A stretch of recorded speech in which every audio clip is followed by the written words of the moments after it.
Selamat petang dan salam sejahtera. Saya mengucapkan kepada semua cikgu. Saya Chia dari bahagian pendidikan guru Dongjong. Selamat datang ke ceramah hari ini yang bertajuk Ciri-ciri kurikulum SMPC dan pelaksanaannya. Sebelum ceramah bermula, berikutnya adalah beberapa peringatan.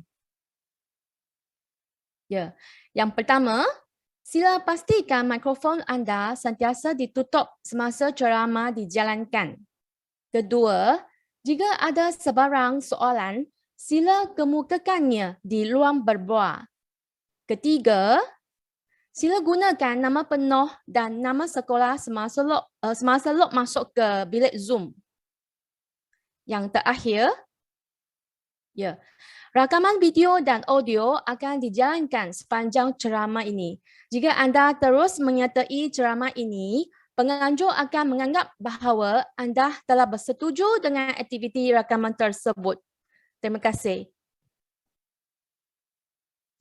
Pengacara hari ini adalah Cik Lee Bee Kian, Timbalan Ketua Bahagian Kurikulum Dongjong.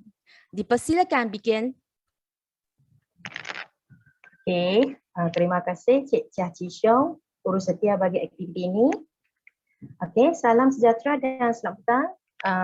Terlebih dahulu saya ingin mengucapkan terima kasih kepada cikgu-cikgu kerana ingin meluangkan masa untuk mengikuti ceramah ini walaupun pada petang hujung minggu.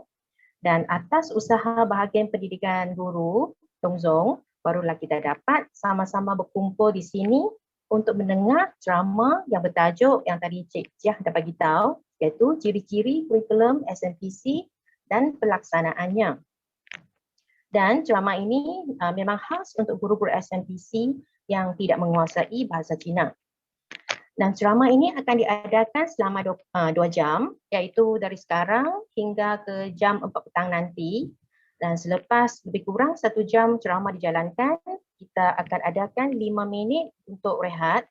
Tetapi sebelum rehat, sesi penggambaran akan diadakan terlebih dahulu. Ini atur cara lah, sedikit atur cara saya nak maklumkan. Dan selepas rehat, ceramah akan diteruskan. Kemudian kita akan adakan sesi soal jawab. Dan guru-guru boleh kemukakan pertanyaan di ruang berbual atau juga boleh bukakan mic untuk bersoal semasa sesi soal jawab tersebut. Okey, sebelum kita menghayati intipati ceramah, saya ingin membuat sedikit pengenalan bagi penceramah hari ini, iaitu Dr. Teo Hee Chong. Beliau merupakan pengarah Jawatan Kuasa Kurikulum Bersepadu Unit Operasi Jawatan Kuasa Kerja SMPC. Beliau juga merupakan Ketua Unit Penyelidik dan Pembangunan Pendidikan Dongjong dan Ketua Penyunting Jurnal Penyelidikan Pendidikan MICSS. Beliau telah menerima ijazah Dr. Falsafah dalam bidang psikologi pendidikan di Universiti Putra Malaysia. Selain itu, beliau juga merupakan pensara bagi kursus psikologi dan undang-undang di Universiti Pengurusan dan Teknologi Tunku Abdul Rahman, College University New Era dan juga di Universiti Terbuka Wawasan. Okey, baik, tanpa melengkangkan masa, saya menjemput Dr. Teo Hee Chong bagi membelahkan ceramah petang ini. Dipersilakan Dr. Teo. Ya, terima kasih Cik Lee dan Terima salam kasih. sejahtera kepada para hadirin dan guru yang dikasihi. Terima kasih kerana meluangkan masa untuk menghadiri sesi ceramah. Bagi saya lebih beranggap sesi petang ini sebagai taklimat berkenaan ciri-ciri kurikulum Sekolah Menengah Persendirian Cina dan pelaksanaannya. Dan saya rasa agak suka hati sebab kita ada peluang di sini untuk berbincang berkenaan kurikulum berkaitan dengan Sekolah Menengah Persendirian Cina. Saya rasa untuk guru yang tidak menguasai bahasa Cina, jarang kita ada peluang untuk berkumpul dan membincangkan tentang isu-isu yang berkaitan dengan kurikulum di Sekolah Menengah Persendirian. Walaupun cikgu berada di Sekolah Menengah Persendirian, tetapi peluang yang ada itu agak terhad. So saya rasa petang ini memang satu peluang yang begitu baik untuk kita berbincang bersama berkenaan dengan kurikulum di Sekolah Menengah Persendirian Cina. Terlebih dahulu, biar saya kongsikan PPT saya. Ya. So saya harap cikgu boleh nampak. Okey, PPT saya.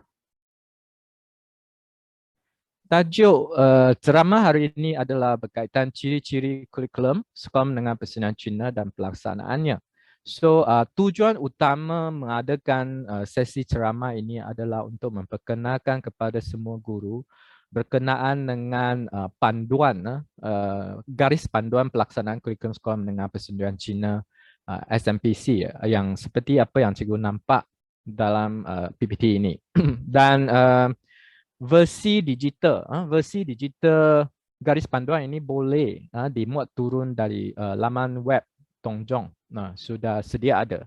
Tetapi versi ini akan ditambah baik dan diubah sesuai sebab versi ini merupakan versi percubaan yang kami laksanakan dari tahun 2020 hingga tahun 2022, iaitu tahun ini. Dan mulai tahun depan, pelaksanaannya akan dijalankan secara berperingkat ke semua sekolah menengah persendirian Cina. Okey, saya rasa ramai guru mungkin akan tertanya mengapa perlu membuat perubahan dari segi kurikulum ini. Dan saya ingin membuat sedikit pengenalan mengapa ada inisiatif ataupun ada usaha untuk menyusun semula kurikulum di sekolah menengah persendirian. Kita dapati bahawa satu cabaran yang dihadapi oleh guru di sekolah baik di sekolah rendah ataupun di sekolah menengah ialah di mana pengalaman guru semasa di sekolah peringkat menengah yang saya rasa paling dekat, saya tak pasti berapa tahun cikgu ataupun guru sudah meninggalkan pengalaman guru semasa di sekolah menengah. Berapa tahun yang lepas, okay, cikgu berada di peringkat sekolah menengah. Saya rasa yang paling hampir pun sekurang-kurangnya 3 atau 4 tahun kan. 3 atau 4 tahun kita ada pengalaman semasa kita belajar di sekolah menengah. Dan bagi saya sudah 20 tahun yang dulu semasa saya berada di sekolah menengah. Okay? Dan sekarang kita sedang mengajar sekolah pelajar kita, okay, di baik di peringkat menengah rendah ataupun di peringkat menengah tinggi. Dan pelajar-pelajar ini akan menghadapi masa depannya dan dunia yang akan diceburi oleh pelajar yang kita ajar sekarang ini. Saya rasa mengikut statistik lebih 85% pelajar di sekolah menengah persendirian Cina akan melanjutkan pelajaran mereka di institusi pengajaran tinggi.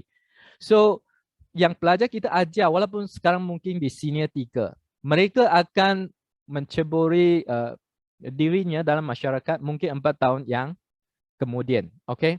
So kalau kita tengok selang masa yang dihadapi daripada pengalaman kita sendiri sebagai pelajar dengan pengalaman pelajar yang akan menceburi ke dalam dunia ataupun masyarakat sebagai seorang tenaga mahir, masanya mungkin akan selang lebih kurang 8 tahun. Saya tak pasti ada tak cikgu yang mungkin baru sahaja tamat sekolah menengah sekarang menjadi guru. So kalau begitu mungkin selang masanya tak begitu jauh. Tapi saya rasa ini adalah selang masa yang paling terdekat, yang mana pelajar yang kita ajar masa sekarang hingga dia menceburi ke dunia kerjanya adalah lebih kurang 8 tahun. Lebih-lebih lagi kalau sekarang kita mengajar junior. Kalau kita ajar junior 1, tingkatan menengah rendah 1, kita boleh kira berapa tahun pelajar ini dia akan masuk atau menceburi ke dalam dunia ataupun masyarakat sebagai seorang tenaga mahir. Mungkin akan lebih daripada 10 tahun, mungkin sampai ke 15 tahun. So satu selang masa yang begitu jauh, mungkin dia terdapat satu perbezaan ideologi ataupun pemahaman dari segi baik dari segi pendidikan ataupun falsafah hidup dan sebagainya. Saya rasa banyak guru yang mendapati bahawa pelajar sekarang memang suka untuk diajar, betul tak? Nah, memang suka untuk memberi perhatian dan selalu memberi banyak masalah kepada semua cikgu. So ini kerana kita ada satu generation gap, ada satu selang masa yang begitu panjang antara kita dengan pelajar kita.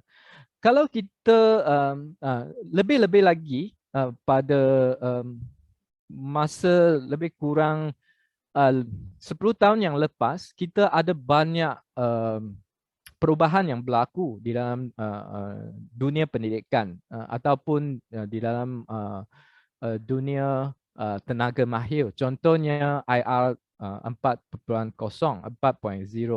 iaitu industry devolution, okay? Yang mana kita sudah masuk kepada peringkat 4 yang begitu mementingkan AR, artificial intelligence. Saya tak pasti apa diterjemahkan dalam bahasa kecerdasan apa yang dari komputer, dari IT, di mana mereka boleh membuat pengiraan secara algoritma, boleh mengira, dan juga ada jangkaan bahawa pada satu hari nanti komputer akan seperti manusia, mereka dapat berfikir, membuat pengiraan, dapat membuat jangkaan dan sebagainya. Saya rasa kita sudah berada di dalam zaman yang sebegini. Contohnya apabila kita beri satu barang di dalam laman web itu dia akan buat iklan, advertise lebih banyak lagi barang yang berkaitan dengan apa yang kita beri. Betul tak? Dia seperti ada satu kecerdasan di sana, boleh mengira kemahuan kita.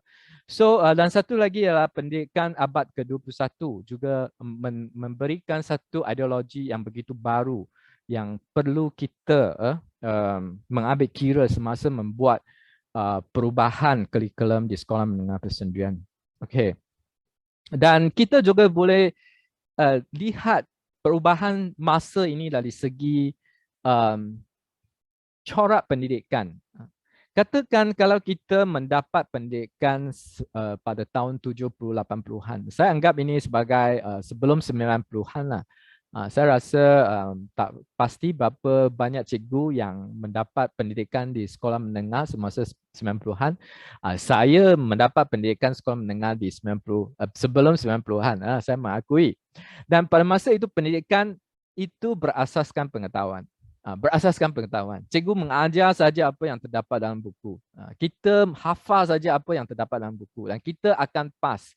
Kita akan lulus dalam peperiksaan dan dapat markah yang cemerlang. Okay? Itu sebelum tahun 90-an.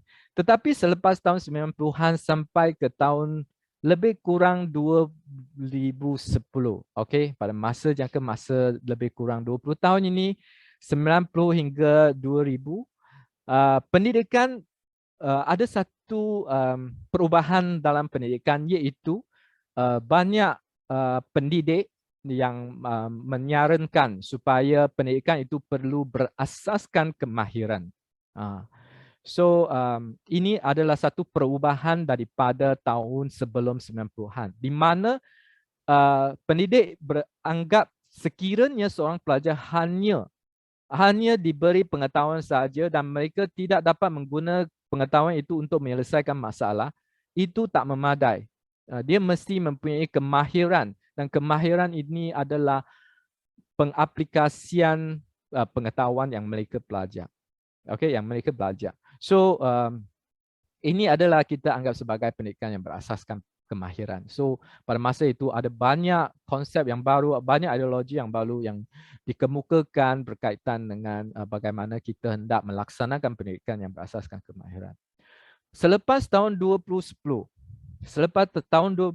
satu lagi perubahan yang dikemukakan bukan di Malaysia tetapi di seluruh dunia, iaitu pendidikan yang berasaskan literasi.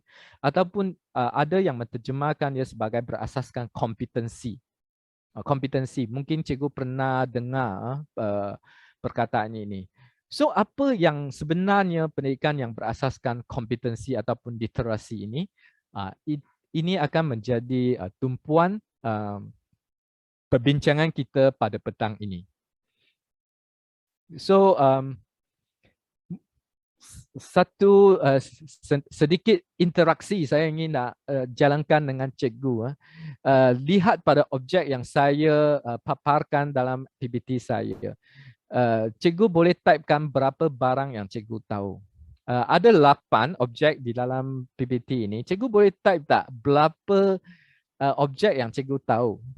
So dari sini kita akan tahu cikgu generasi mana. Okay, generasi mana. Okay. Banyak cikgu yang ada cikgu yang tunjuk 6 barang. Cikgu sebut saja berapa barang tapi type Nokia semua cikgu tahu. So kalau cikgu tahu Nokia, cikgu memang zaman Nokia lah. Kalau kita tengok zaman Nokia pun sudah 10 tahun yang lepas, lebih pada 10 tahun yang lepas. Okey, terima kasih cikgu banyak beri maklum balas di sini. Oh, ada cikgu yang tahu 8 barang, 8 objek. Oh, okay. Very good. So, cikgu yang tahu 8 objek itu saya rasa umurnya generasi saya lah. Okay. Sebab saya nak tanya, okay cikgu cakap. Saya nak tanya cikgu tahu tak apa benda ni? Saya highlight. Apa benda ni? Yang saya gunakan garis merah ini. Cikgu yang tahu, ada cikgu yang tahu. Pager. Okay, good. Ya, pager. Sebab ini yang paling tua lah saya rasa. Ini yang paling tua. Pager.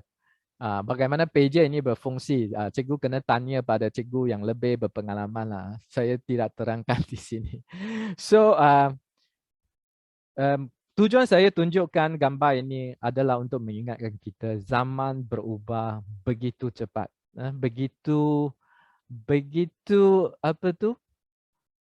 Begitu pantas. Begitu pantas. Dan banyak barang yang kita mungkin ada di sini, ada cikgu yang sudah tak kenal setengah barang di sini. Tapi ada cikgu yang dapat kenal semua dapat objek. Tapi sekarang kalau kita nak dapat objek ini, dah tak ada. Betul tak? Dah tak ada. Dah tak ada. Pernah ada seorang guru yang lepas dengar ceramah saya, dia carikan saya botol Coca-Cola. Saya tak pasti cikgu itu ada di sini atau tidak. Dia berikan saya botol dalam kaca tu. Botol seperti ini, Coca-Cola. Susah nak cari sekarang. So, kalau cikgu tunjukkan gambar ini pada pelajar cikgu, cikgu boleh ambil gambar ini dan tunjukkan pada pelajar cikgu. Tengok ada berapa barang yang pelajar masih dapat mengenali. So, di sini saya ingin nak tunjukkan satu selang masa ataupun pengetahuan kita terhadap dunia luar sudah begitu berbeza. So, kalau kita dapati pelajar hari ini susah diajar, itu pun memang satu yang logik, yang dapat diterima sebab kita berada di zaman yang begitu berlainan. So, apa yang kita perlu buat? Kita perlu tahu apakah dunia yang dihadapi oleh generasi muda kita pada hari ini. So di sini ada satu redungan lah. Saya anggap ini sebagai redungan untuk cikgu buat sedikit deflection. Okay. Cuba fikirkan perubahan dunia yang kita alami. Fikirkan semasa era persekolahan cikgu, bagaimanakah dunia pada masa itu? Dan sekarang bagaimana, dan masa depan agak-agaknya dia akan menjadi bagaimana. So,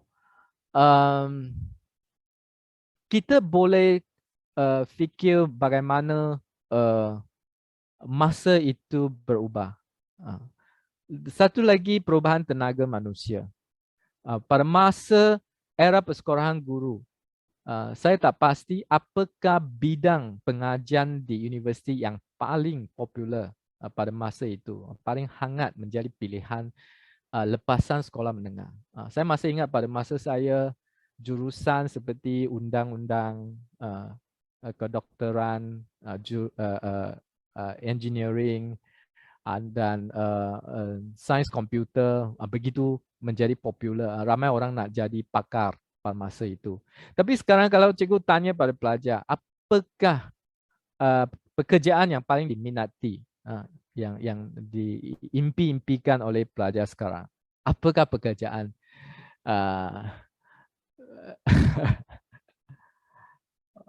Ada guru tanya saya lahir pada masa bila. Saya 70-an. Okey, saya secara terus terang. Okey, saya 70-an. Long time ago. YouTuber, influencer. Ya, betul.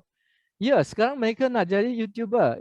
Mana kita pernah fikir jadi YouTuber pada masa kita sekolah dulu. Okey. So masa depan adakah tenaga manusia ini akan berbeza lagi?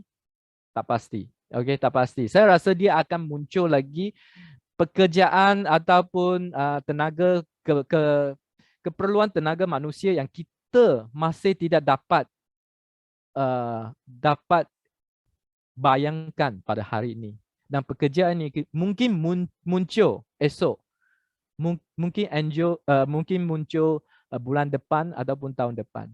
So itu ada sesuatu yang di luar jangkaan kita. Sememangnya begitu berlainan. Oh, cikgu pun tahu TikTokers. Okey, TikTokers. Ya, okey. Kalau cikgu tanya orang yang 70-an mungkin mereka tak tahu apa itu TikTokers. So memang sudah banyak perubahan yang berlaku dan ciri-ciri pelajar. Kita tengok ciri-ciri pelajar hari ini. Okey, dan masa kita sekolah dulu. So banyak cikgu semasa saya membuat ceramah di sekolah juga akan memberitahu saya pelajar sekarang banyak berbeza. Okey, tidak lagi seperti dahulu. Sememangnya tidak seperti dahulu. Dan masa depan apakah mereka masih sama? Dan kurikulum sekolah pun ada perbezaan. Perlu ada perbezaan untuk membawa pelajar kita menghadapi masa depannya. Okey. Saya perlu cepat sikit. Okey. So konsep saya memberi ceramah hari ini, saya akan berlandaskan kepada tiga, ini adalah golden circle, tiga soalan utama. Mengapa, bagaimana dan apa. So dari segi mengapa, kita hendak tanya apakah ideologi ataupun objektif yang kita nak capai. Okey, apakah objektif atau ideologi yang kita nak capai dalam perubahan kurikulum ini, dan apakah cara dan pelaksanaannya kurikulum baru ini, dan juga fenomena dan pencapaiannya. Saya nampak banyak cikgu yang tulis dekat checkbox. Saya tak sempat tengok semua. Cikgu boleh tengok sendiri. Drone operator, yes, good. Drone operator, ini pun kita tak pernah dengar masa kita. Saya rasa 5 tahun lepas pun kita tak pernah tahu ada drone operator. So memang zaman berubah begitu cepat. So saya akan berasaskan kepada tiga soalan utama ini. Mengapa kita nak buat perubahan ini? Bagaimana? Dan juga apakah yang kita hadapkan? Apakah yang kita harap akan capai dari perubahan ini?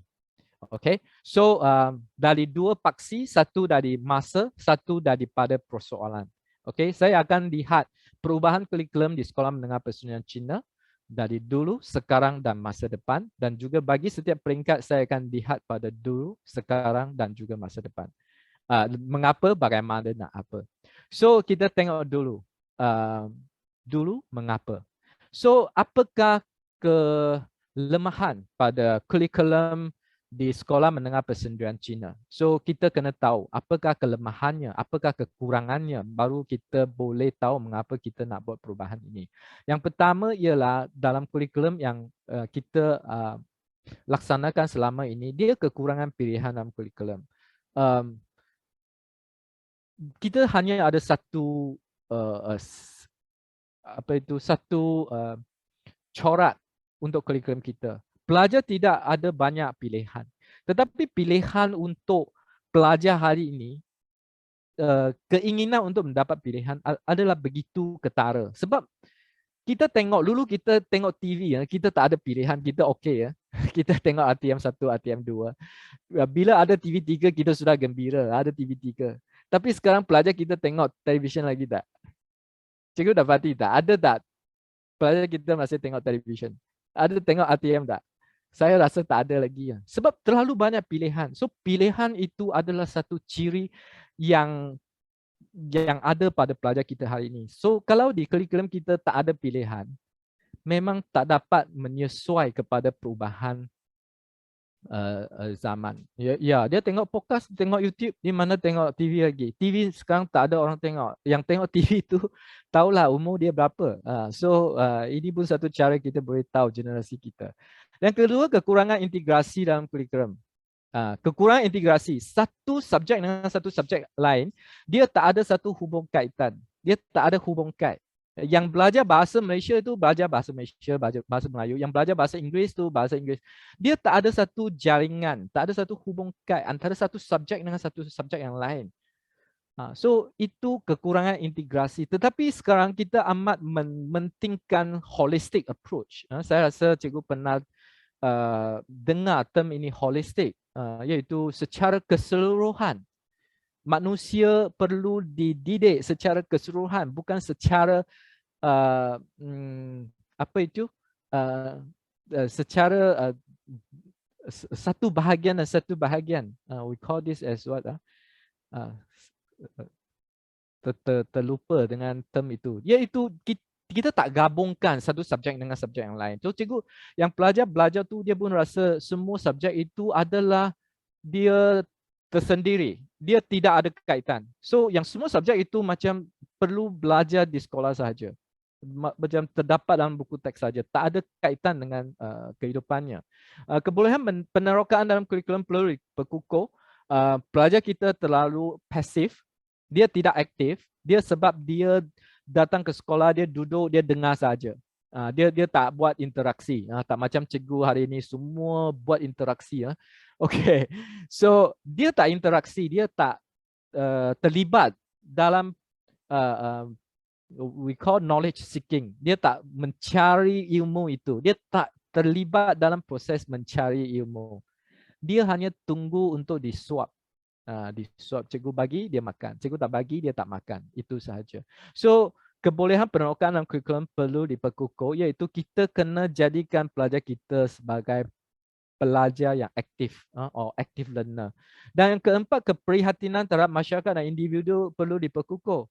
Mereka tidak ada yang tak tahu langsung apa yang berlaku di persekitarannya dalam masyarakat. Dia tidak tahu. Dia macam terpisah daripada dunia nyata. Saya rasa buat masa ini memang begitu jelas. Banyak pelajar kita dia hanya hidup dalam dunia visual dia. Dunia dalam internet. Dia tak hidup dalam dunia yang nyata. So dia kawan pun kawan dengan orang dalam Facebook, internet. So kita perlu menarik perhatian pelajar ini supaya memberi keprihatinan terhadap masyarakat dan juga orang di persekitarannya. Dunia maya, terima kasih Cikgu Wan. Okay, dunia maya, ya. Kadang-kadang otak tak dapat pusing, tak dapat cari perkataan tersebut. Kekurangan gambaran tentang pembentukan insania dan bakat dalam sistem perkembangan kurikulum.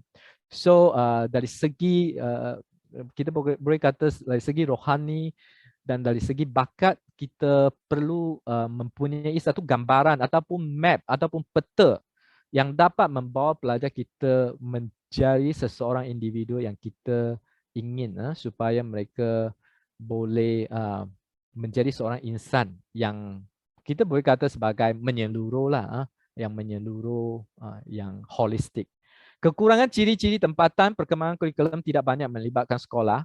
So sekolah kebanyakannya hanya menggunakan mungkin kurikulum dari Dong Jong ataupun kurikulum dari Kementerian Pendidikan Malaysia. Tetapi mungkin isi kandungan buku teks tu tak dapat bayangkan ciri-ciri tempatan. Mungkin di tepi ataupun di sekolah sahaja sudah ada satu unsur pendidikan berkaitan dengan topik yang cikgu ajar. Tetapi dalam buku teks tu dia tak sebut. So bagaimana yang unsur pengetahuan yang berciri tempatan itu boleh dibawa masuk ke dalam kurikulum. Itu yang akan dititik beratkan.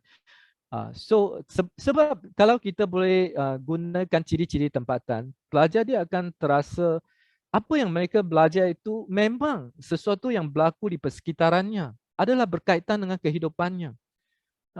Masa sekarang masalah pelajar ialah dia rasa apa yang dia belajar itu hanya untuk guru, hanya untuk sekolah, bukan untuk bukan untuk dia sendiri ataupun untuk ibu bapa dia sahaja. So kita perlu jadikan pengetahuan yang dia belajar di dalam sekolah tu sebahagian daripada kehidupannya. Itulah sebabnya ciri-ciri tempatan itu perlu dimasukkan. Dan seterusnya yang kekurangan itu perkembangan kurikulum ketinggalan masa, tidak dapat memberi reaksi terhadap perubahan zaman seperti apa yang saya katakan. Zaman berubah begitu cepat. Okay, saya secara terus terang sekarang kalau kita harapkan buku teks sahaja memang tak dapat. Sebab kita tahu dalam 1 tahun pun berapa perubahan sudah berlaku. So banyak perkara, banyak teknologi berubah begitu cepat. Buku teks kita walaupun secepat mungkin 3 tahun, 4 tahun, itu pun sudah anggap lambat. So bagaimana kita kena masukkan inisiatif untuk menambah sesuatu isi kandungan. Sekiranya kita dapati di dalam kurikulum kita ataupun di dalam buku teks kita sudah ketinggalan. Kita boleh masukkan sendiri unsur yang baru di dalam proses pengajaran. Yang seterusnya, perkembangan kurikulum terikat dengan peperiksaan tidak dapat elak daripada budaya yang berorientasikan peperiksaan. Saya rasa itu sudah menjadi satu rumrah jadi kebiasaan yang mana kita terlebihnya masyarakat Cina begitu pentingkan keputusan peperiksaan, dan kita rasa itu budaya ini perlu diubah. Kita perlu lebih mementingkan kebolehan ataupun kita katakan literasi. Yang kita hari ini akan mementingkan literasi. Penekanan tentang pembelajaran berpusatkan pelajar perlu diperkukuh. Seperti yang saya katakan, kita inginkan pelajar yang lebih aktif, lebih terlibat dalam proses pengajaran, dan kita tidak mahu pelajar kita secara pasif sahaja. Okey. Dan dalam memastikan kualiti SMPC, sistem pemantauan dan penyamakan perlu diperkukuh. Sepanjang perkembangan kurikulum SMPC sampai hari ini, dari segi pemantauannya, dari segi penyamakannya tentang perkembangan kurikulum itu perlu diperkukuhkan lagi. Tak begitu, tidak dirancang dengan begitu rapi. Perlu diperkukuhkan. Dan yang akhir sekali adalah kekurangan data pendidikan dalam perkembangan kurikulum menyangkut kepimpinan yang berkesan. Kita masih agak kekurangan tentang mengetahui bagaimana pelajar kita belajar di sekolah menengah persendirian Cina. Sebab kita tahu SMPC dia bukan, bilangan pelajar bukan banyak kalau dibanding dengan sekolah kerajaan. So pendidikan bagi sekolah menengah persendirian Cina juga selalunya tidak dapat perhatian bagi pendidik. Oleh itu, buat masa ini kami sedang mengadakan satu inisiatif untuk menggalakkan cikgu untuk boleh mengumpul data untuk membuat penyelidikan tentang pelajar. Dan tahun lepas Dongzong pun adakan satu soal sedidik berkaitan dengan pencapaian bahasa Melayu di sekolah menengah persendirian Cina. Saya rasa ada cikgu yang terlibat juga, ada di temu buah, dan juga ada pelajar yang terlibat untuk diambil data dia supaya dapat dibuat analisis. Ini adalah satu pendekatan yang akan diadakan lebih kerap lagi supaya kita lebih dapat menguasai keadaan pelajar dengan secara menyeluruh. Okay.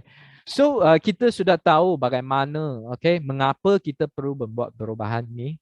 9 lebih daripada 9 kekurangan yang saya sebutkan tadi. So bagaimana kita hendak melengkapkan ataupun menyusun langkah supaya kekurangan ini dapat diperbaiki. Yang pertama, dalam perubahan kurikulum kali ini, kami letakkan 4 pilar ataupun 4, kita boleh anggap sebagai apa, 4 tunjang ataupun konsep yang utama untuk membaiki kurikulum di sekolah menengah persendirian. Yang pertama ialah pilihan. Okey, konsep pilihan ini perlu dimasukkan ke dalam kurikulum di sekolah menengah persendirian. So konsep pilihan ini dapat memperbaiki kekurangan pilihan dalam kurikulum yang seperti saya sebutkan tadi. Pilihan ini juga dapat memberi lebih banyak integrasi dalam kurikulum, okay, supaya pelajar kita dia boleh katakan cross disiplin. Dia boleh dari satu disiplin dia boleh ambil subjek. Contohnya kalau dia di menengah tinggi, dia adalah science student. Kalau dia nak ambil ekonomi, boleh tak? Kalau dia nak ambil sejarah, boleh tak? Sekarang ada sesetengah SMPC persendirian Cina yang membenarkan membuat pilihan melangkaui alirannya. Dia itu science student, dia pelajar sains, dia ambil subjek dalam sastra, aliran sastra. Tapi kita berhadap ini boleh menjadi satu amalan yang biasa supaya pelajar mempunyai peluang untuk memilih subjek yang bukan dalam alirannya. So yang ini adalah dalam satu usaha untuk menjalankannya.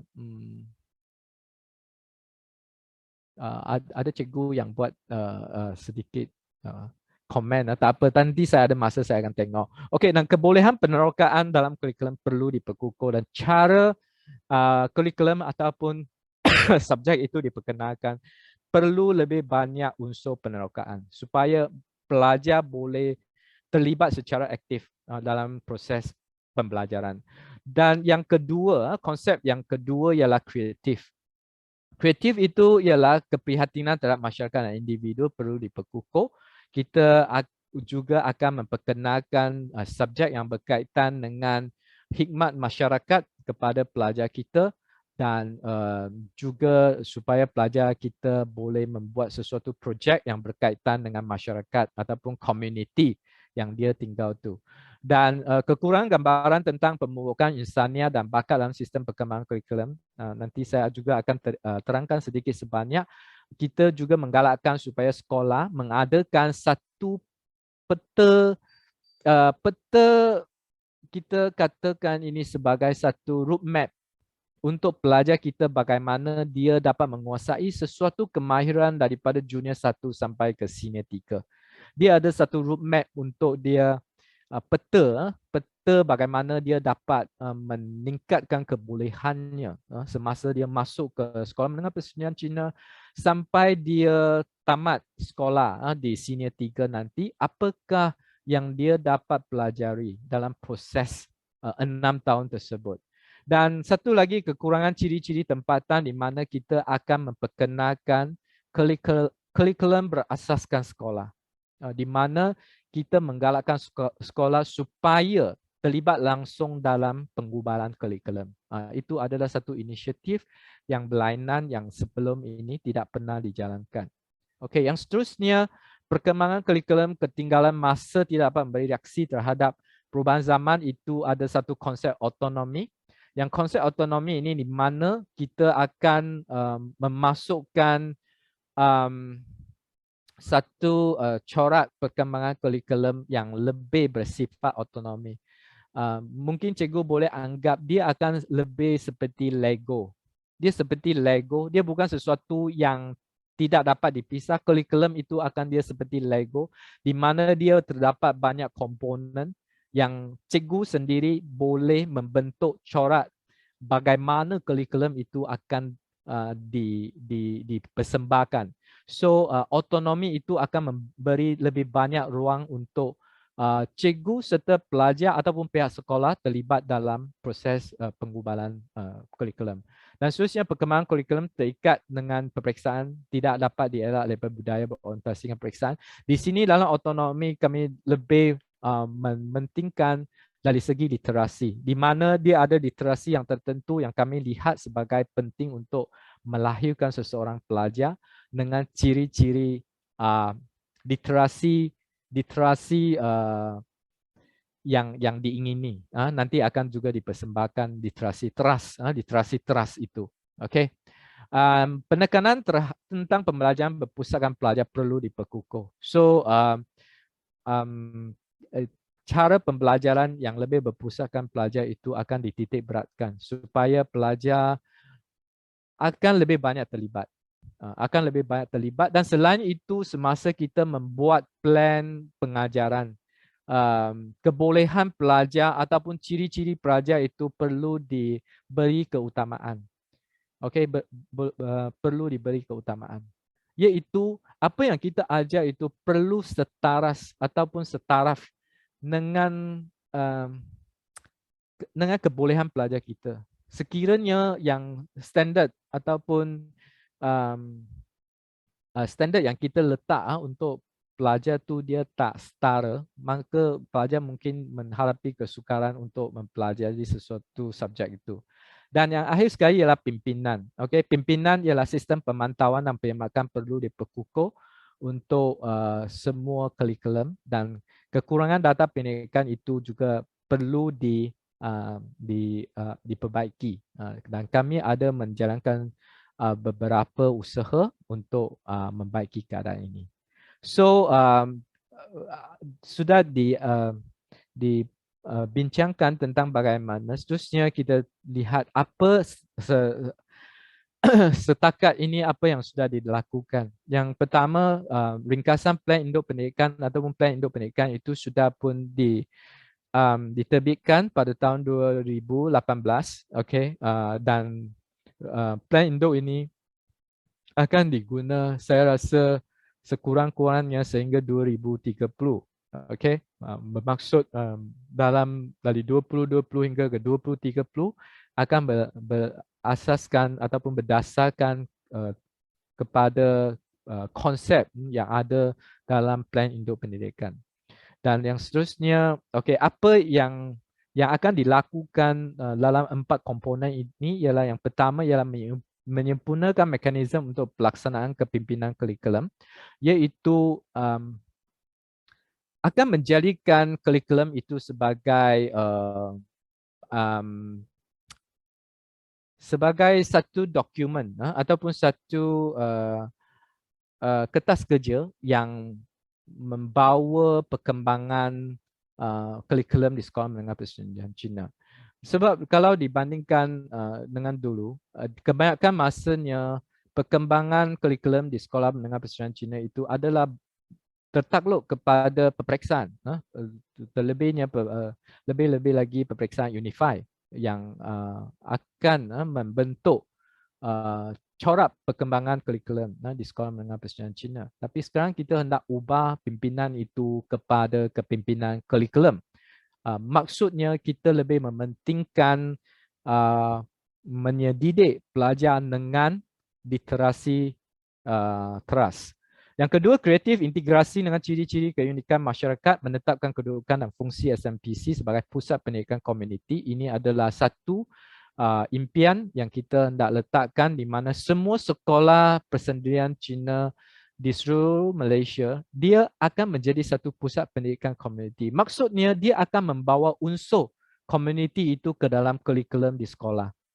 So apabila kita tahu sahaja sekolah itu, kita tahu apakah keunikan sekolah tersebut. Kita tidak mahu SMPC itu dia sama sahaja. Kita mahu SMPC dia membawa keunikan dia sendiri. Dan keunikan itu berasas kepada keunikan masyarakat tersebut. Contohnya kita ada Chonghua di Kelantan. mungkin Chong Hua di Kelantan dia boleh mengajar bagaimana buat wayang kulit. Itu sesuatu yang unik, yang kreatif. Mungkin kita ada sekolah di Kedah, so mungkin dia boleh mengajar tentang bagaimana menanam padi. Contohnya lah, contohnya. So yang sekolah itu dia akan membawa masuk keunikan masyarakat itu ke dalam perkembangan kurikulum. Okey. Dan autonomi melaksanakan ideologi pembelajaran berpusatkan pelajaran melalui dokumen standard kurikulum. Nanti akan dibincangkan, kita akan membentuk semula dokumen standard kurikulum untuk menitik beratkan tentang keterlibatan pelajar di dalam pembelajaran dan pilihan membekalkan pelajar dengan pilihan dalam pendidikan menerusi reformasi struktur kurikulum peringkat junior dan senior. Nanti saya akan juga timbangkan. So tengok sedikit tentang feedback lah daripada cikgu. Cikgu ada buat develop connectedness. That's what we try to do. Okay. So sekarang yang kita masuk ke sekarang, saya akan terangkan sedikit sebanyak tentang apa yang berlaku sekarang sebelum kita rehat sekejap. Okay. Sebab lagi mungkin 15 minit. Lagi 10 minit kita akan rehat sekejap. Okay. So kalau kita tengok apa yang berlaku sekarang, apa yang why, mengapa? So apa yang kita perlu lakukan? Dari segi pimpinan, bagaimana mempunyai mekanisme bagi pelaksanaan kepimpinan kurikulum. Kalau kita nak ubah daripada orientasi peperiksaan itu ke orientasi terhadap literasi teras, bagaimana satu cara untuk mengubah budaya di sekolah menengah persendirian supaya lebih mementingkan mencungkil bakat dan juga kebolehan pelajar daripada hanya menitik beratkan keputusan peperiksaan. Sebab pada zaman ini kita lebih mementingkan apakah kebolehan ataupun kita katakan literasi yang ada pada seseorang itu untuk berjaya dan bukan sahaja keputusan peperiksaan.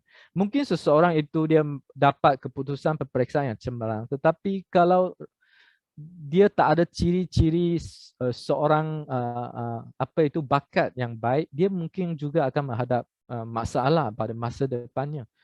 Sebab kita kena tahu apa yang dia belajar hanya untuk 6 tahun ini. Tetapi pelajar kita dia perlu menghadapi dunianya untuk 20 tahun, 30 tahun yang akan datang. So apakah yang akan membawa pelajar kita supaya mereka boleh terus maju? Itu yang menjadi titik berat dalam kepimpinan kurikulum. Dan bukan keputusan itu saja. Sebab keputusan peperiksaan hanya mencirikan kebolehannya mungkin dalam 6 tahun semasa dia belajar.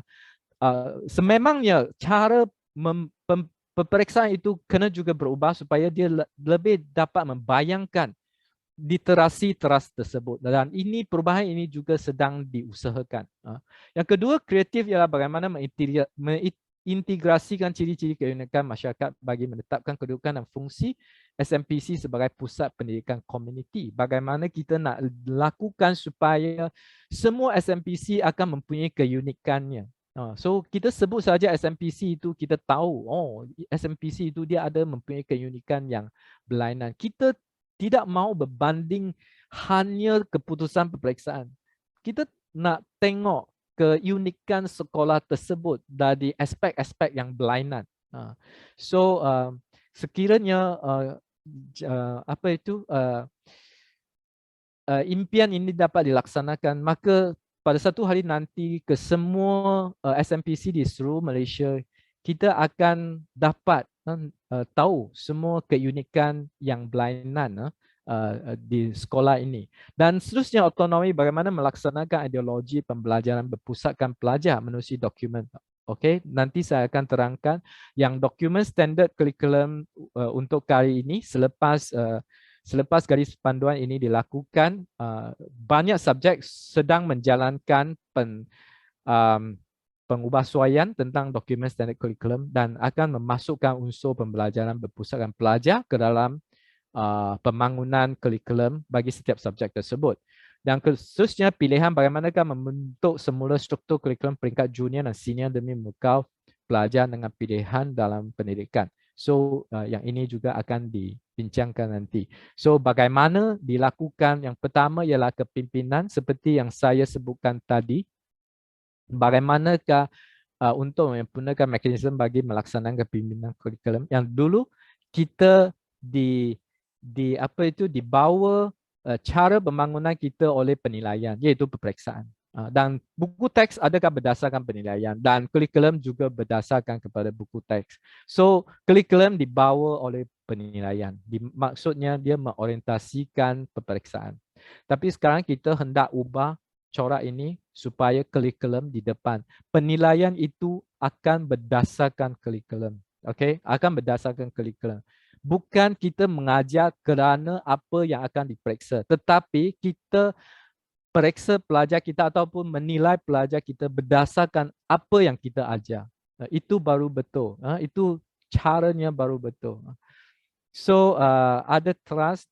Saya rasa sebab masa dah sampai, dah sampai belum?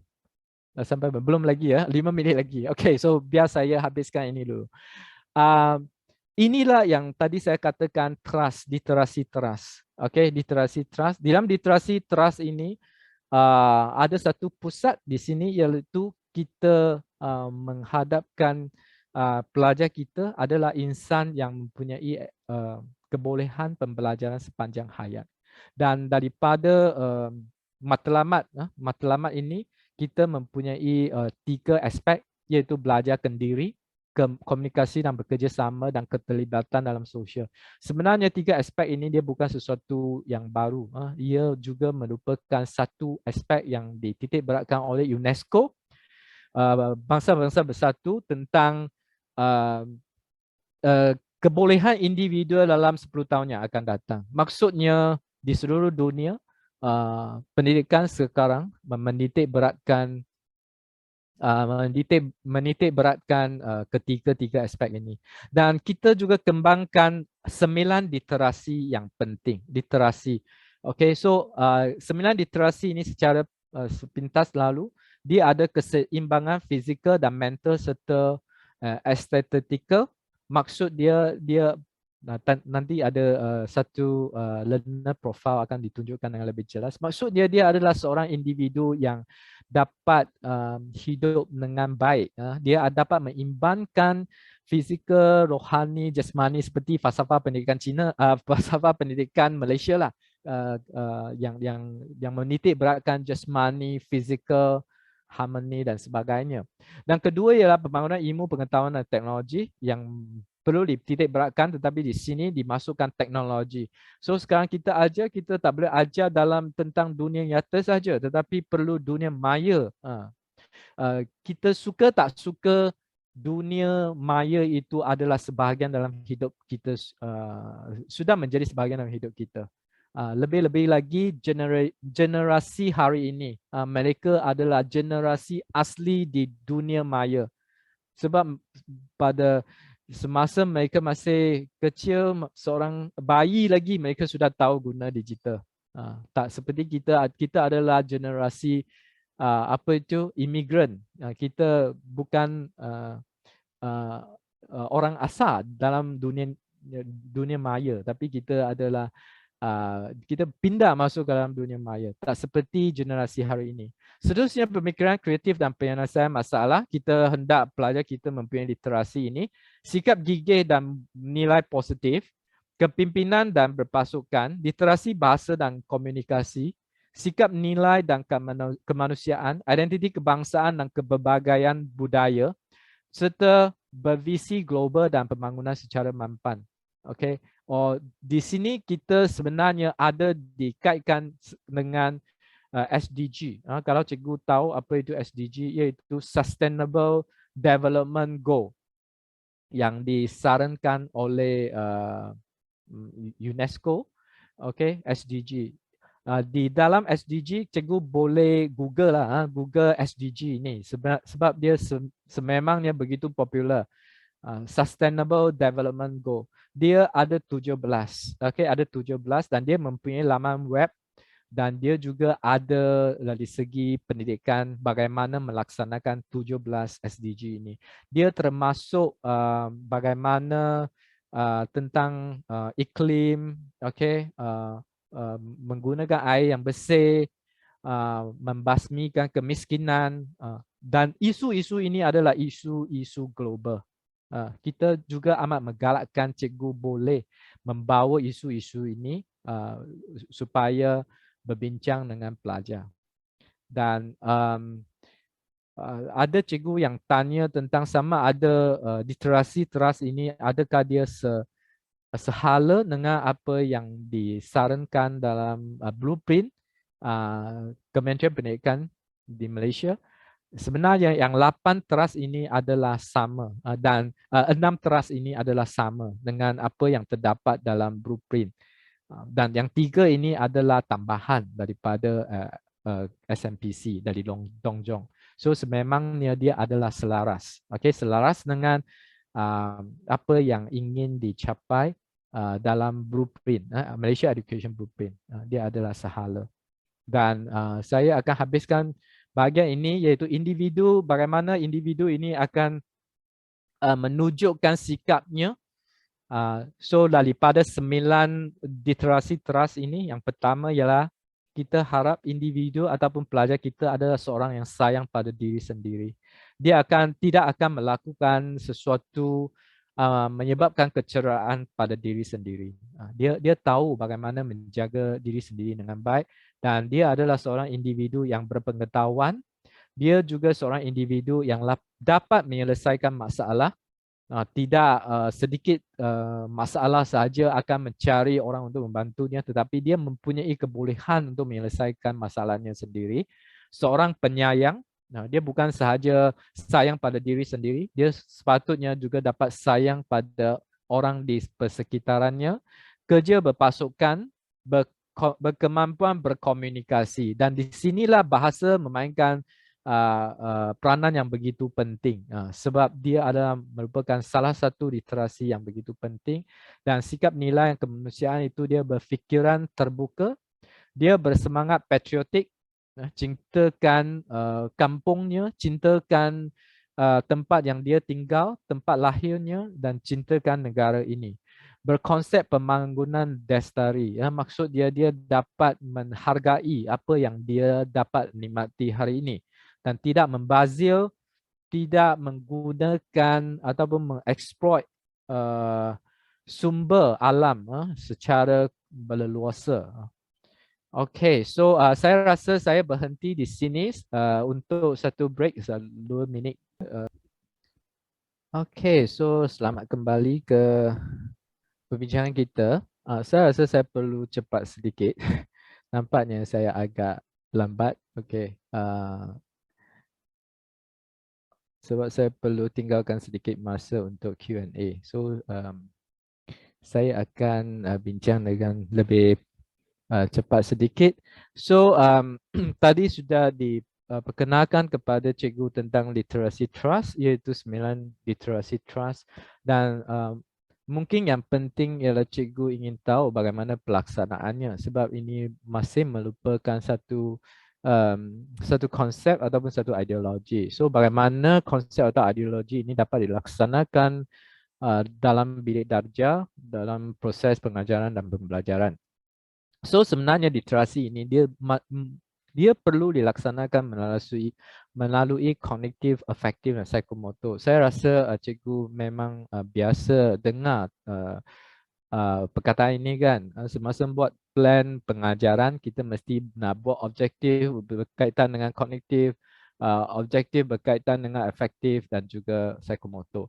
Tetapi yang berbeza daripada yang dulu sebelum ada literasi trust ialah sekarang setiap pengajaran itu kita perlu kaitkan dengan literasi trust yang kita pilih. Itu tidak bermakna yang kita hanya perlu tumpu pada komunikasi saja. Tidak. Yang 9 literasi trust itu perlu dilaksanakan untuk setiap subjek. untuk setiap subjek. Kalau cikgu masih ingat tadi saya kata satu kekurangan kurikulum yang lama ialah dia tak ada hubung kait antara satu subjek dengan subjek yang lain. So perkenalan tentang literasi teras ini di mana literasi teras ini akan menjadi satu gabungan ataupun satu jaringan untuk semua subjek yang berlainan. Sebab dalam pembaharuan kurikulum kali ini, satu perubahan yang besar ialah di mana setiap perancangan pengajaran di dalam bilik darjah dia perlu dikaitkan dengan sekurang-kurangnya salah satu literasi teras. Okey, contohnya di sini katakan cikgu yang mengajar junior bahasa Melayu, apabila cikgu mengajar, cikgu pilih untuk sebab di sini saya gunakan yang Inggeris, physical and mental balance and aesthetic competence contohnya, iaitu seorang yang akan sayangkan diri sendiri contohnya. So dalam pengajaran kita itu kita perlu membawa literasi teras ini ke dalam proses pengajaran kita. Kita bukan sahaja mengajar teknik bahasa itu sahaja, tetapi kita kena bawa unsur literasi teras ini dalam proses pengajaran kita. Contohnya, katakan kita mengajar bacaan petikan. Okey, kita mesti pilih satu petikan yang dapat memperkenalkan kepada pelajar bagaimana dia dapat sayangkan diri sendiri. Okey, ataupun apa yang saya harus katakan iaitu mereka dapat menghargai apa yang mereka ada, menghargai hubungan dengan keluarga, menghargai hubungan dengan kawan, okey, ataupun menghargai apa yang dia nikmati sekarang. So memahami pengawalan emosi dan jasmani, seterusnya menguasai penggunaan bahasa dalam penyampaian perasaan diri serta penghayatan kehidupan. Dia dapat menghayat penulisan yang cantik, penulisan yang penuh dengan perasaan. So dari segi membaca petikan ataupun artikel yang begitu baik, mereka dapat mengetahui dunia penulis tersebut dan mereka dapat mempelajari daripada penulis tersebut. Dan akhirnya dapat mengharui hidup dengan sikap yang positif. So sekiranya kita pilih literasi teras ini, maka dalam masa kita mengajar sesuatu petikan tu, kita kena bawa masuk yang literasi teras ini dalam proses pengajaran kita. Okey, saya bagi satu lagi contoh. Contohnya junior English yang dipilih ialah wise adaptations of knowledge and technology. So dia kena bawa masuk pengetahuan dan juga teknologi dalam pengajarannya. So mungkin dia boleh adakan satu statement dulu sebelum masuk ke dalam objektif pengajaran, iaitu have the basic ability to master English expression and be able to master the applications of information technology tools by learning English. So di sini information technology perlu dimasukkan sebab di sini ada teknologi. So kita tidak mengajar sahaja mungkin grammar sahaja, tetapi kita perlu membuat satu situasi ataupun merancang satu situasi di mana kita perlukan pelajar kita menggunakan apa yang dipelajari dalam bahasa Inggeris, mungkin berkomunikasi dengan seorang dari dunia barat, mungkin melalui email ataupun melalui Facebook-nya, supaya mereka boleh mengaplikasi apa yang dia pelajar itu secara praktikal. Okey, sekarang banyak pelajar kita belajar bahasa tetapi dia tak dapat gunakan bahasa. Dia tak berani gunakan bahasa sebab dia tak praktis. Dia tak praktikal. So kita perlu mewujudkan satu suasana supaya dia dapat gunakan. Contohnya kalau ini pilih dalam bahasa Melayu, maka kita mungkin boleh merancang satu aktiviti supaya pelajar kita dia boleh berkenalan dengan seorang kawan yang bertutur dalam bahasa Melayu supaya mereka mempunyai sesuatu pengalaman. Okay, dan be interested in interpersonal communication English. Contohnya, kalau dia dalam English, dia mempunyai satu interest untuk berkomunikasi dalam English. Satu contoh lagi, katakan junior BM terpilih untuk innovative thinking and problem solving. So macam mana yang ini dapat dibawa masuk, contohnya menerusi penguasaan format penulisan surat rasmi, penyelesaian masalah kan. So surat rasmi itu untuk menyelesaikan masalahnya. So dapat aplikasikan pengetahuan tersebut untuk menulis surat merayu kepada pihak berkenaan berkaitan masalah yang dihadapi serta mempunyai minat mengetahui masalah sekeliling untuk membuat rayuan. So dia mungkin ada banyak minat. Tengok apa sampah sarap, tong sampah yang tidak berfungsi ataupun sebagainya, dia akan membuat surat rasmi kepada mungkin majlis perbandaran supaya mereka menghantar pekerja untuk membersihkan kawasan tersebut. So di sinilah mereka mengaplikasikan pengetahuan yang dipelajari untuk menyelesaikan masalah yang dihadapi. Tidak sahaja menulis surat rasmi, tetapi pada satu hari kalau dia diminta untuk membuat satu surat rasmi kepada majlis perbandaran, mereka tidak dapat menulisnya. Maka apa yang dipelajarinya tidak ada fungsi. Tidak ada fungsi, hanya untuk peperiksaan saja. Dia tidak ada fungsi. So apa yang kita titik beratkan di sini dia, apa yang dipelajari itu dia kena ada fungsi. Dia kena ada fungsinya. So satu contoh senior bahasa Melayu, contoh National Identification and Multicultural Awareness. So menerusi penulisan karangan berbentuk perbahasan, contohnya dapat membentuk hujah-hujah benar dan kukuh dalam memelihara pandangan yang berbeza di samping menyambut baik hujah yang berlainan. Contohnya katakan ada satu karangan berbentuk perbahasan. Di sini kita melantik supaya mereka boleh terima hujah orang lain, mungkin mereka mempunyai pandangan yang berlainan. So di sini mereka dapat mempunyai satu sikap yang dapat menghormati pandangan ataupun budaya yang berlainan di dalam masyarakat kita. So dia ada banyak lagi. So ke-9 trust ini dia perlu diterap di dalam semua subjek. Bukan BM, bukan bahasa Inggeris saja, tetapi dalam semua subjek. Contohnya yang ajar matematik juga dia kena terap 9 trust ini. Yang ajar sains pun kena terap 9 trust ini. So kita akan dapati ke semua aktiviti pembelajaran di sekolah menengah persendirian Cina, dia akan berlandaskan kepada 9 trust, literasi trust ini.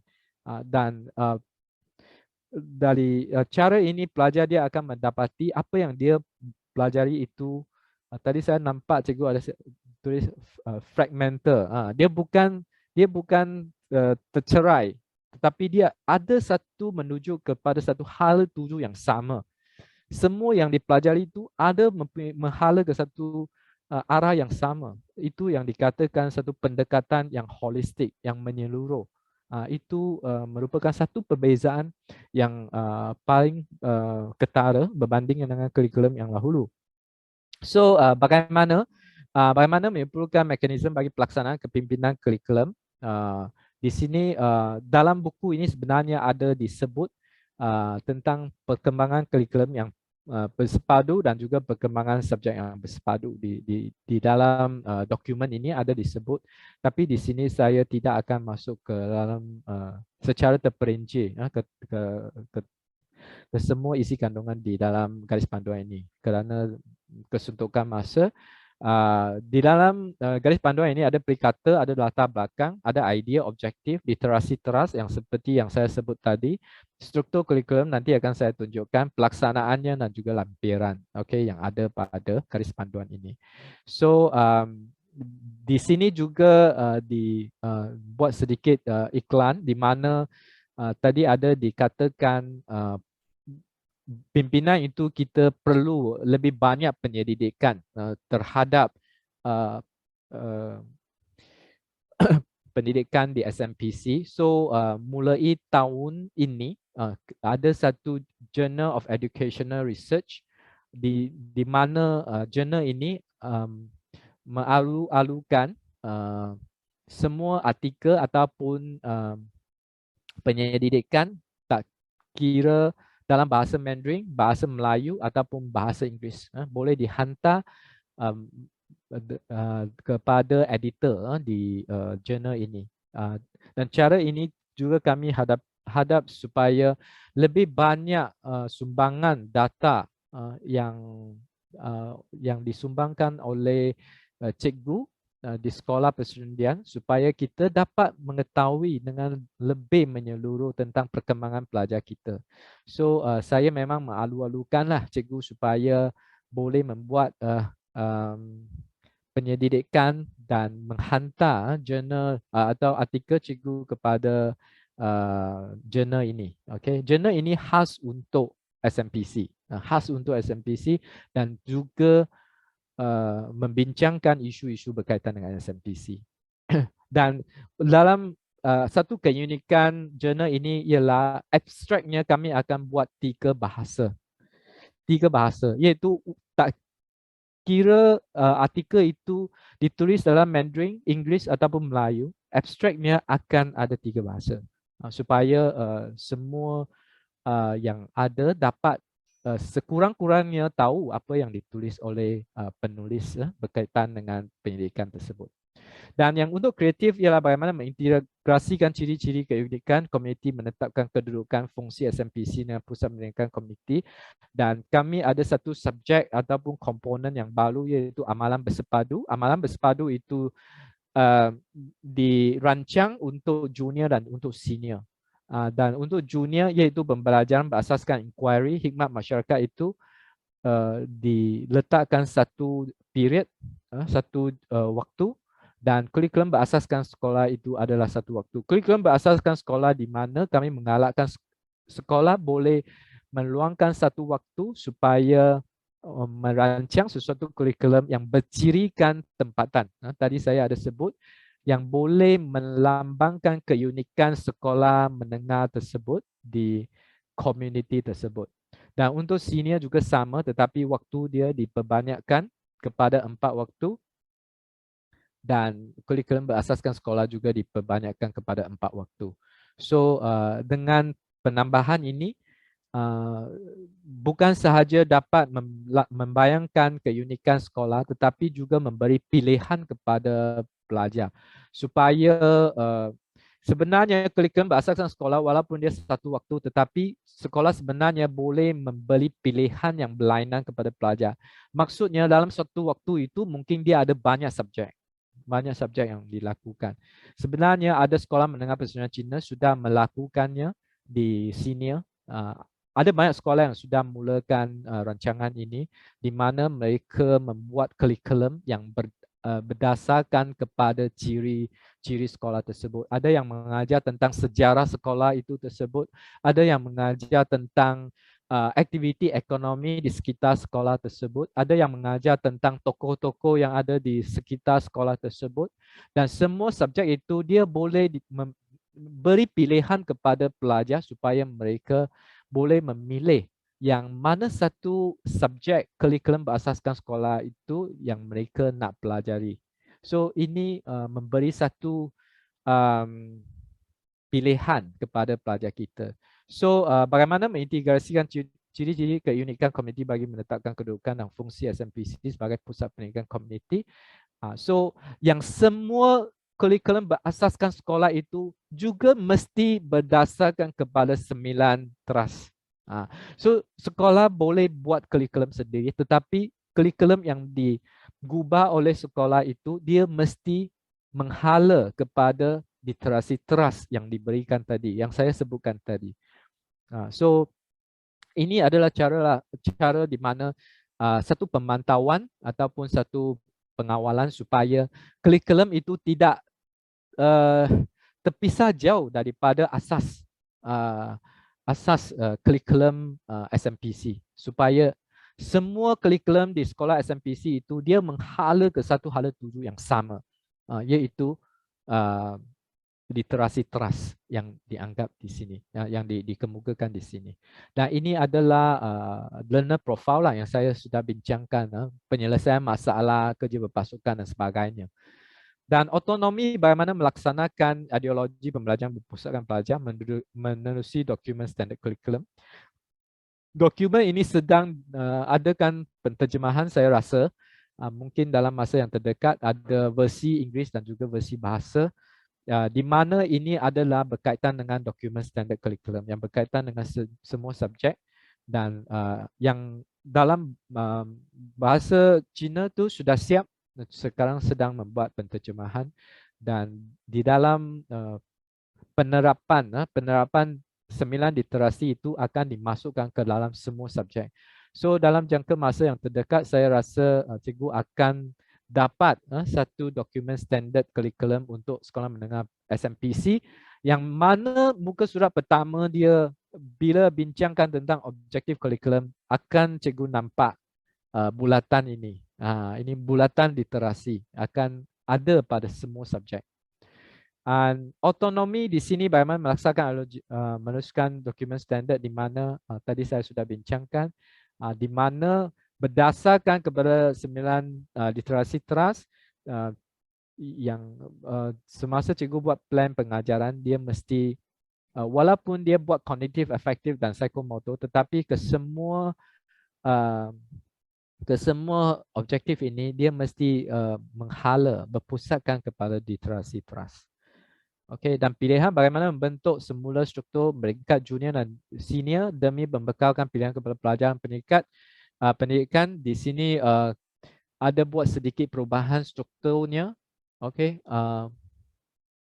ada buat sedikit perubahan strukturnya di mana untuk menengah rendah kami membahagikan kepada 8 bidang, menggunakan bidang untuk menstruktur semula kurikulum bagi sekolah menengah rendah, iaitu junior.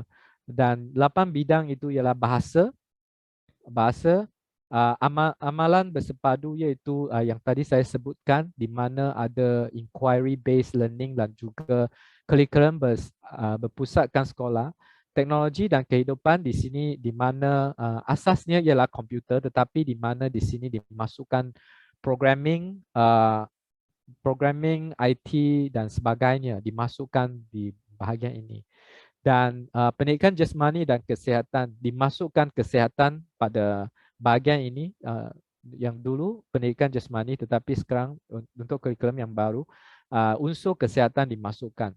Seni, okey, seni termasuk seni lukis, nyanyian, okey, seni muzik dan juga dimasukkan satu komponen yang baru ialah seni persembahan. Saya anggap itu sebagai seni persembahan. Bagaimana mempersembahkan diri sendiri. Sebab kita dapati banyak pelajar mereka tidak tahu mempersembahkan diri sendiri. Sebab mereka jarang berkomunikasi dengan orang. Terlalu tertumpu pada dunia maya, dan apabila mereka bersemuka dengan orang lain, mereka tak tahu bagaimana carry themselves, bagaimana mempersembahkan diri sendirinya. Saya pernah dengar ada cerita bahawa ada pelajar yang pergi interview, pelajar saya tak pasti dari sekolah menengah ke, sekolah persendirian ke, sekolah kerajaan, pakai slipper, pakai short pant, okay.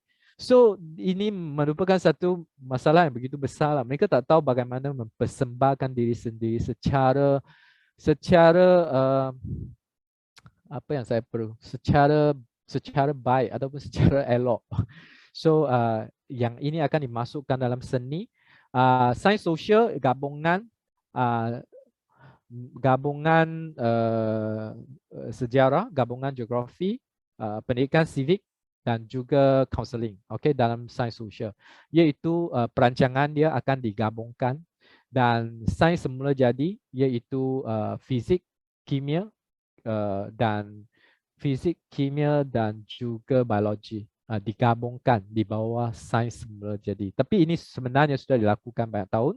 Dan matematik. So 8 bidang dalam sekolah menengah rendah, dan untuk waktu masanya ada dibuat sedikit penstrukturan semula,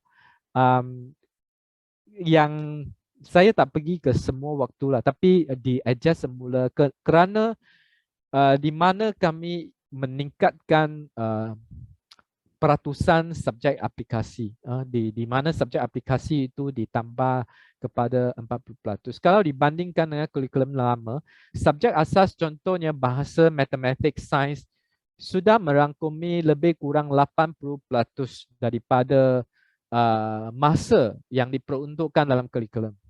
Dan kami mendapati itu terlalu berat. Subjek asas contohnya terlalu berpusatkan pengetahuan. Dan subjek seperti seni, seperti pendidikan jasmani, amalan masyarakat dan sebagainya tidak diberi tidak dititik beratkan. So dalam penyusunan semula dijadikan sebagai 60% subjek asas dan 40% subjek aplikasi. Ini juga mendapati supaya kita mengharapkan satu perkembangan yang lebih seimbang untuk individu yang belajar di SMPC. Dan yang penting ialah dari segi waktu kami menghadapkan supaya waktu itu tidak lebih daripada 45 waktu dalam seminggu, iaitu kami mempunyai satu hasrat supaya semua sekolah menengah persundian boleh bertukar menjadi 5 hari persekolahan. Okay, so banyak sekolah yang beranggapan bahawa tidak dapat mengadakan 5 hari persekolahan sebab kurikulum terlalu berat, terlalu banyak perlu dipelajari. So dari segi ini kami membuat satu perubahan supaya 45 waktu di mana selebih-lebihnya 9 waktu sehari dia dapat dimasukkan dalam 5 hari. Itu hasrat kami, okey, hasrat kami. Dan untuk menengah atas dibagikan kepada 5 komponen yang utama, iaitu mata pelajaran pengetahuan umum yang merangkumi bahasa, matematik, sains, mata pelajaran berpengetahuan khusus iaitu aliran. Ini adalah aliran seperti biasa, aliran sains, aliran sastra dan sebagainya. Mata pelajaran seni dan bakat sebagai satu komponen. Mata pelajaran amalan berseparuh sebagai satu komponen. Mata pelajaran lanjutan tambahan sebagai satu komponen. Dan komponen yang akan ada peperiksaan hanya 2 komponen ini. Satu perancangan untuk masa depan. Kami harapkan cuma mata pelajaran dalam 2 komponen ini yang perlu menjalani peperiksaan bersama. Yang lain boleh dijalankan sebagai peperiksaan berpusatkan sekolah ataupun secara sekolah sendiri boleh beri sijil pembelajaran tersebut kepada pelajar. So itu satu perancangan jangka panjang untuk 10 tahun yang akan datang. Dan kami satu perubahan iaitu kami menggunakan jam kredit, iaitu kredit hour seperti di universiti untuk membahagikan masa yang diperlukan untuk pelajar menghabiskan pembelajarannya di menengah atas. So credit hour itu buat setakat ini masih tidak begitu ketara. Kami harapkan supaya pada masa depan credit hour itu dia boleh jadikan seperti di universiti. So dia ada komponen yang asas. Contohnya bahasa Melayu berapa credit hour sebagai asas dan berapa credit hour sebagai pilihan. So kami harap pada masa depan gunakan credit hour untuk membahagikan perkembangan subjek tersebut. So ada komponen yang keras, ada komponen pilihan untuk pelajar. So untuk pelajar yang lemah mungkin dia tak perlu habiskan banyak masa untuk mempelajari sesuatu subjek itu. Dia hanya perlu menghabiskan komponen keras. Jam kredit hour mungkin contohnya kalau bahasa Malaysia contoh katakan 30 kredit hour. 20 kredit hour itu adalah komponen asas. Dia mesti habiskan. Tapi mungkin yang 10 itu dia adalah pilihan. Dia boleh pilih untuk supaya dia nak ambil atau tak nak ambil. So ini adalah satu perancangan masa depan. Buat masa ini masih dalam perancangan. Itu masih diusahakan ke arah tersebut. So menggunakan pengiraan jam kredit dalam penyusunan kurikulum, melaksanakan senior 1 peringkat penerokaan. So kami harap dalam senior 1 tu pelajar dia masih mempunyai pilihan. Dia masih tidak tergolong dalam aliran tersebut. Dia masih mempunyai hak untuk mungkin katakan dia terfikir nak ambil sains ke ataupun nak ambil commerce. So dia boleh pilih ambil subjek di kedua-dua aliran ini. Dan apabila dia masuk ke senior 2 baru dia tumpu pada satu aliran sahaja. So senior 3 itu pengkhususan, maksud dia sudah bersedia untuk masuk ke universiti dalam jurusan yang dipilihnya. So ini adalah perancangan masa depan untuk perkembangan kurikulum. Seperti yang saya katakan, yang cara itu dia adalah seperti Lego. Seperti Lego, dia bukan sesuatu yang sudah terbentuk, yang tak boleh ubah, tapi dia sesuatu yang boleh ubah. So pelajar dia boleh mengikut bakat dia, mengikut minatnya untuk membentuk corak kurikulum dia di sekolah menengah persediaan. Tapi saya perlu katakan ini adalah satu hala tuju, satu hasrat dan kami masih dalam proses mengusahakannya. Satu perancangan yang menghala ke tujuan ini. Mengapa kami nak gunakan cara ini? Sebab seperti quote ini, learning can and often does occur without teaching. But teaching cannot occur without learning. Teaching without learning is just talking. Maksudnya kita perlu melihat kepada ciri-ciri pelajar hari ini.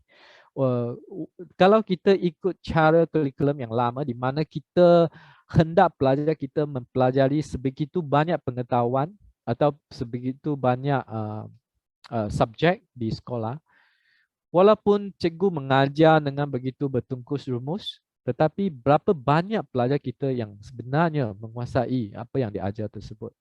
So quote ini sebenarnya dia memberitahu kita hari ini kalau kita nak mempelajari sesuatu tidak semestinya melalui guru. Betul tak? Sekarang banyak yang kita belajar hari ini bukan melalui guru kan. Kita tidak perlu pergi ke kursus. Kita tengok YouTube, kita pun sudah dapat mempelajari sesuatu yang baru. Cikgu memasak pun tengok YouTube. Buat kek pun tengok YouTube. So that means hari ini, pada hari ini banyak pembelajaran boleh berlaku tanpa guru. So kita mesti menjadikan pengajaran kita lebih berkesan dan lebih menepati ciri-ciri pelajar kita hari ini, di mana mereka mempunyai sesuatu autonomi untuk merancang pembelajaran mereka. Okay, so ini adalah satu hasrat jangka panjang, iaitu kita harap satu hari kurikulum ada flexibility antara subjek, di mana seperti yang saya katakan pelajar itu dia mempunyai autonomi untuk menyusun apa subjek dia nak ambil, apa subjek dia nak ambil secara terang sahaja, apa subjek dan yang dia nak mendalami dengan lebih mendalam supaya dia bersesuaian dengan career planning dia. Okay, perancangan kejayaannya. Dan kita juga harap flexibility ini bukan sahaja berlaku dalam subjek antara subjek, tetapi dalam subjek itu sendiri juga. Dalam subjek maksudnya yang bahasa Melayu ataupun bahasa Inggeris, dia bukan semua mesti belajar. Dia ada bahagian yang teras, bahagian yang menjadi pilihan. So itu adalah satu rancangan jangka panjang yang kami harap satu hari nanti kita dapat menjadikannya sebegitu. Dan this garis panduan, apa yang sudah dilakukan setakat ini, garis panduan sudah diterbitkan dan persediaan sebenarnya dibuat sejak 2018. Saya rasa ini tak perlu saya huraikan secara panjang lebar. Ini cuma nak beritahu bahawa proses pengubalan garis panduan ini sebenarnya mengambil satu masa yang agak panjang. Okay, dan garis panduan ini akan dijadikan secara rasmi pada tahun depan 2023 dan sepanjang 3 tahun kami mengumpul maklum balas dari sekolah, semua sekolah menengah persediaan setuju dengan perubahan kurikulum bersama. Semua guru besar ataupun pentadbir bersetuju bahawa perlu dilakukan perubahan kurikulum bersama. Tetapi apa yang dikhawatiri ialah adakah kualiti SMPC dapat dikekalkan, cabaran SMPC yang berlainan, yang ada saiz yang besar, ada saiz yang kecil, adakah semua SMPC ini dapat bersedia untuk menerima perubahan ini. PDPC, guru dan ideologi pedagogi masih cara yang lama. Kita terikat dengan pengalaman kita seperti apa yang saya katakan. Pengalaman kita pada masa dulu ialah belajar buku teks, tidak seperti apa yang saya bincangkan tadi. Apa literasi teras itu semua tak ada pada masa itu. Tapi seperti yang saya katakan, sememangnya dunia sudah berubah. Kita perlu terbuka kepada perubahan ini. Dan ideologi pihak pentadbir sekolah juga penting. Adakah pentadbir sekolah dapat mengikut perubahan ini, dan juga sokongan penyelarasan dan pelaksanaan pihak Dongjong. Pihak Dongjong sendiri adakah mampu untuk meneruskan perubahan ini secara terperinci? Ini juga adalah satu yang dikhawatiri oleh pihak sekolah. Dan seterusnya dari 3 tahun dari 2020 hingga 2022, tapi sedikit sayang sebab ada sejak 2020 kita kuarantin sahaja, kita online sahaja, banyak perkara yang tidak dapat dilakukan, tetapi perancangan itu diteruskan. Dan saya tadi ada nampak cikgu ada tanya, ada sekolah mungkin tidak ikut. Memangnya ini adalah satu realiti antara hubungan di antara Dongjong dengan SMPC, kerana Dongjong dia bukan satu institusi yang mempunyai kuasa pentadbiran ke atas sekolah menengah. So dia lebih berbentuk sebagai satu persekutuan di mana Dongjong mempunyai bidang kuasanya sendiri, tetapi SMPC juga mempunyai bidang kuasanya sendiri. So sama ada SMPC akan ikut atau tak ikut, itu memang bukan bawah kuasa pentadbir Dongjong. Okay? Tapi kami berharap ideologi yang baik akan dapat diterima oleh semua sekolah. So apa yang didengar oleh cikgu tadi, kalau cikgu berasa itu satu ideologi yang baik yang sepatutnya perlu dilakukan, mungkin kita boleh usaha bersama supaya memastikan kita semua menghala ke satu hala tuju perubahan yang sama. Dan yang last sekali, masa depan apa yang akan dilakukan dari segi pimpinan, bagaimana membantu SPC mengukuhkan mekanisme pemantauan kurikulum berasaskan sekolah serta meningkatkan pengetahuan berkaitan kurikulum. Yang ini juga sedang diusahakan satu dokumen yang boleh memberi garis panduan kepada sekolah untuk mengubah kurikulum yang berasaskan sekolah. Dan untuk kreatif, bagaimana melaksanakan kurikulum berasaskan sekolah, bagaimana meneruskan pelaksanaan kurikulum yang berlandaskan literasi trust. Usaha ini juga sedang berterusan dilakukan, dan dokumen-dokumen yang berkaitan akan disediakan supaya sekolah mempunyai satu rujukan. Otonomi menyempurnakan pelaksanaan dokumen standard kurikulum yang ini akan dilakukan untuk semua subjek, dan pilihan menyempurnakan struktur kurikulum TMR dan TMT. Sebab ada subjek yang masih tak ada dokumen standard lagi yang perlu diusahakan. Dan saya akan tunjukkan di sini untuk dokumen standard bidang subjek sudah ada. Tadi saya katakan di dalam penterjemahan, di sini dia akan meningkatkan pengetahuan berkaitan kurikulum. Yang dikatakan meningkatkan pengetahuan berkaitan kurikulum ialah semua guru perlu tahu tentang perkembangan kurikulum, bagaimana dilaksanakan, dan mendorong pelaksanaan kurikulum berdandaskan literasi trust. Apa yang saya bincangkan tadi ialah sebahagian sahaja. Sebenarnya dia perlu dibincangkan dengan lebih terperinci lagi. Dan garis panduan kurikulum berasas sekolah sudah siap dalam proses perbincangan. Diharapkan akhir tahun ini garis panduan kurikulum berasaskan sekolah akan dapat diterbitkan juga untuk sekolah menengah persendirian. Dari segi pimpinan,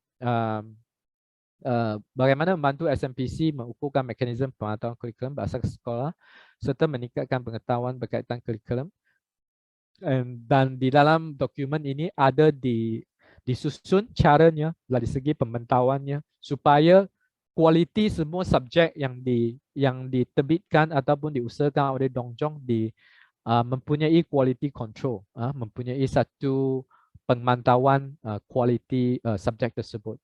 Dan kreatif, bagaimana melaksanakan kurikulum berasaskan sekolah, bagaimana melaksanakan kurikulum yang berlandaskan literasi trust, di mana objektif kurikulum subjek akan dimasukkan.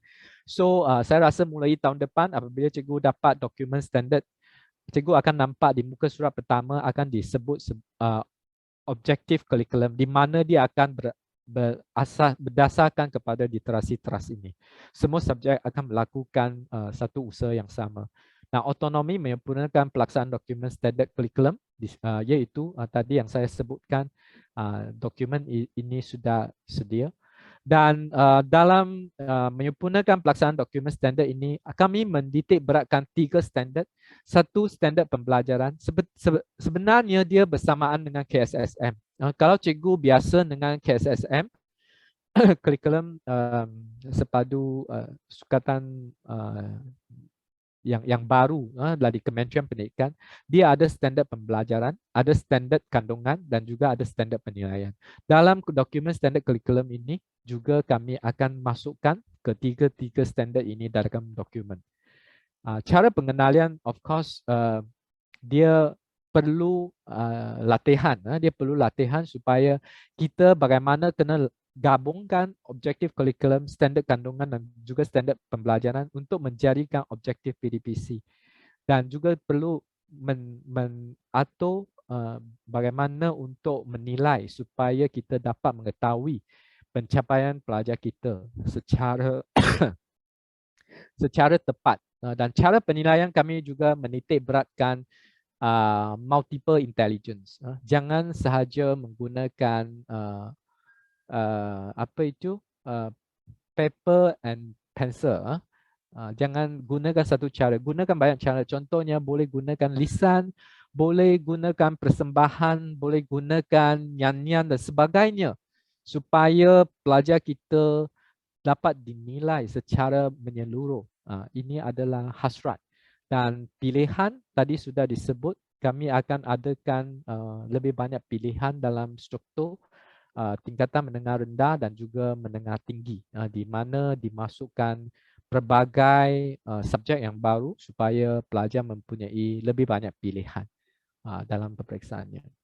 So lastly, dua dokumen ini dalam proses yang ini sebenarnya sudah siap, cuma penterjemahan mungkin dilakukan pada masa ini. Yang garis panduan kurikulum bahasa sekolah ini dalam proses diharapkan pada akhir tahun ini garis panduan tersebut dapat disiapkan dan dia dapat memberi satu garis panduan kepada sekolah untuk membangunkan kurikulum yang bercirikan unsur-unsur tempatan. Okay, so untuk masa depan dia perlu banyak penyelarasan antara kurikulum, perguruan dan peperiksaan. Kita tahu bahawa ketiga-tiga ini dia perlu dibangunkan bersama. Hari ini apa yang saya kongsikan, yang saya bincangkan di sini hanya dah kurikulum. Kita tidak masuk ke perguruan dan peperiksaan lagi. So yang ketiga ini perlu diselaraskan. So akhir sekali saya ingin kongsikan akhir kata saya gunakan John Dewey, apa yang dibincangkan oleh John Dewey, iaitu education is not preparation for life, education is life itself. So saya harap kita menjadikan apa yang pengalaman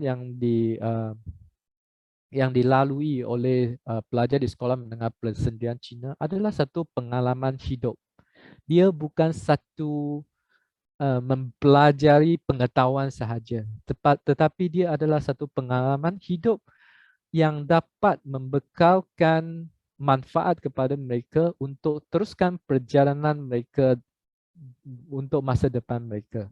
So di sini saya akhiri perbincangan saya. Terima kasih dan saya serahkan sesi ini kepada Cik Lee. Terima kasih.